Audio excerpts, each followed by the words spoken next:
Teach a man how to fish o ipasok mo na lang siya sa 4Ps. Umiingay na naman ang usapan kung dapat bang buwagin na ang Pantawid Pamilyang Pilipino Program o 4Ps. Ipinapanukala kasi ni Senator Erwin Tulfo na dati ring DSWD Secretary na buwagin na ang 4Ps sa halip na monthly cash grant. Baka pwedeng one-time, big-time pangkabuhayan package na lang ang ibigay. Hindi ako sang-ayon na gagawin mo monthly ang ayuda kasi parang dole out ito. At saka saan makakarating yung monthly na ayuda? Why not just give them now yung kailangan nila for the next 2 years para makaalis na sila sa programa nila, magiging independent na sila.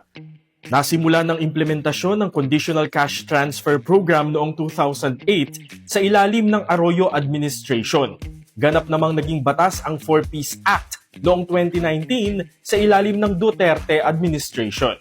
Under the 4Ps Law, pinagkakalooban ng health at education cash grant maging ng food subsidy ang mga mahihirap na pamilya from 750 pesos pataas. Depende kung ilan ang batang naka-enroll pa. Nakaka-graduate din naman sa 4Ps program ang mga pamilyang nakaahon na sa kahirapan o nakapagtapos na ang mga anak.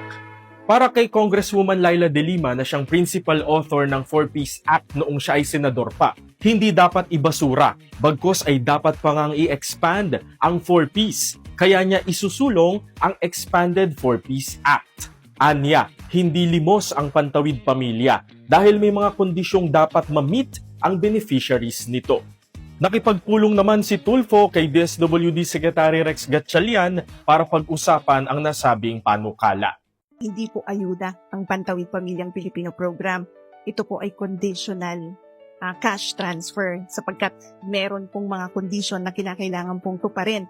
Gusto ko ring ulitin na open ang DSWD sa lahat ng konsultasyon at dialogo para sa pag-enhance ng programa. Kung ikaw ang tatanungin, dapat na bang i-abolish ang 4Ps o dapat pang i-expand? Comment down below. G-Newscaster Xander Kayabyab, reporting for G-News. Real news on the go.